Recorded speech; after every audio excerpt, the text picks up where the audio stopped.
တရားဆိုတာကဲ့တင်နိုင်တယ်ဒါကြောင့်မလို့ဓမ္မဆိုတဲ့စကားလုံးရဲ့အဓိပ္ပာယ်ကိုဖွင့်ဆိုတဲ့အခါမှာစတုတုအပါယေတုအပတမာနေကတ္တဝါဓာရေတိတိဓမ္မောတဲ့တရားကိုကျင့်သုံးတဲ့ပုဂ္ဂိုလ်အပယ်လေးကိုမကြရအောင်တရားကဆွဲထားနိုင်တယ်ဆောင်းထားနိုင်တယ်တကယ်အပယ်လေးကိုမကြအောင်အပြည့်ကဆွဲဆောင်နိုင်တာကတော့ဗတ္တရားဖို့တရားပဲပေါ့သို့တော့ကုသိုလ်တရားတွေကလည်းပဲမကောင်းတဲ့ဘုံကိုမရောက်စေအောင်တာမန်ကုသိုလ်တွေကလည်းကာဝယ်ပေးနိုင်တယ်ကာဝယ်ပေးတယ်ဒါကြောင့်မလို့ဓမ္မလို့ဓမ္မဆိုတာအလွန်အားကိုးစရာကောင်းလို့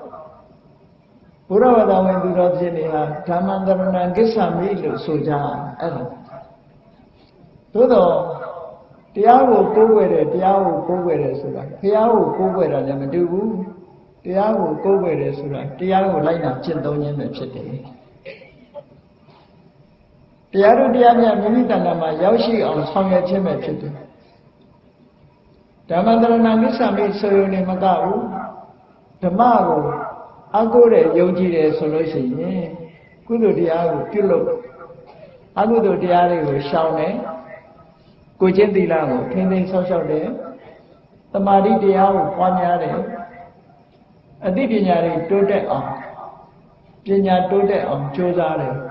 အဲ့ဒီသီလသမာဓိပညာဆိုတဲ့တရားတွေမကောင်းတဲ့ဘက်ကိုမရောက်ထိန်းသိမ်းဆောက်ရှောက်ထားနိုင်တယ်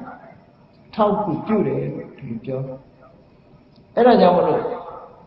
ဓမ္မဆိုတာကိုယ်တိုင်ကျင့်သုံးလို့ရှိရင်ကျင့်သုံးတဲ့တရားလူတယောက်ကိုချမ်းသာဒုက္ခရစီ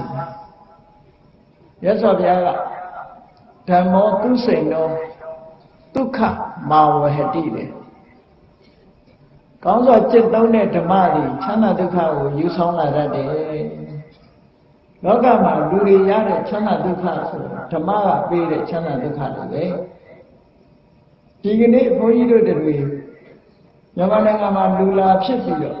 ဘုရားတရားတော်တွေကိုသိခွင့်ကြားနာခွင့်ရနေကြတော့ဓမ္မကပေးထားတဲ့အမွေတွေပဲပေါ့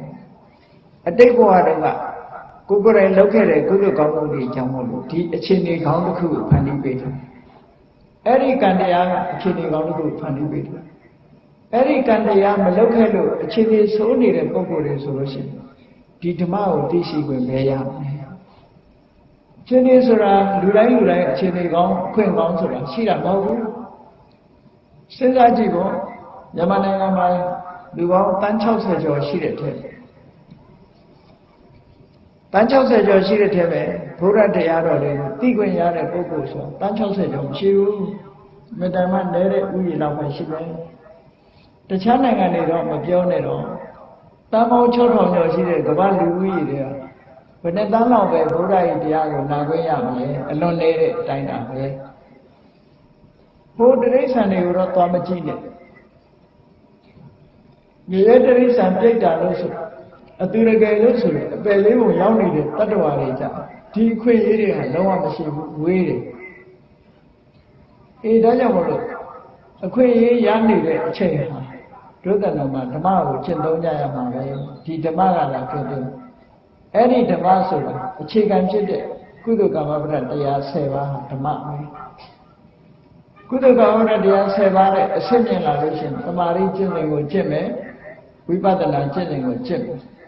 ဝိပဿနာကျင့်စဉ်ကိုကျင့်လို့မတရားဖို့တရားဆိုတာကိုရလာပြီဆိုရင်အပယ်လေးပုံကိုမကြအောင်ဒီတရားကထာဝရအပယ်လေးပုံကလွတ်ပြီးတော့အပယ်တကားပိတ်သွားအောင်လုပ်ဆောင်နိုင်စွမ်းရှိတယ်နိဗ္ဗာန်ထိအောင်ပို့ပေးနိုင်တယ်တဲ့